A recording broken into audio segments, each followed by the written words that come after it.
Is your Windows clock showing the wrong time? An incorrect time zone, disabled automatic time settings, synchronization problems, or an outdated system configuration can all cause your clock to display the wrong time. In this guide, I'll show you how to fix Windows clock wrong time in 2026. First, open Settings and select Time and Language, then choose Date and Time. Check the displayed date and time and compare them with the correct local time.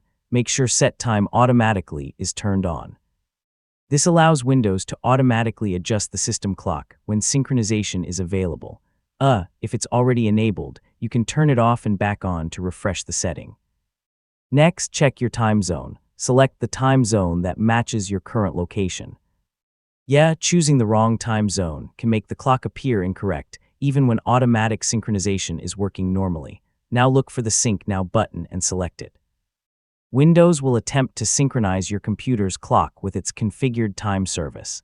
Wait a moment, then check whether the displayed time has been corrected. If the clock doesn't synchronize correctly, make sure your computer has a working internet connection. Automatic time synchronization needs access to the time service, so a connection problem can prevent Windows from updating the clock.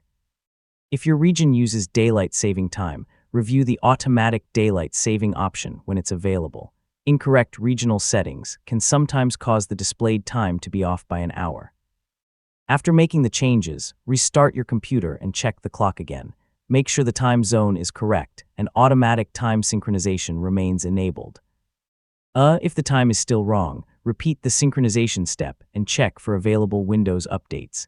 And that's how to fix the wrong time on Windows clock in 2026. Check automatic time, verify your time zone, synchronize the clock, and make sure Windows has a working internet connection. Thanks for watching, and I'll see you in the next tutorial.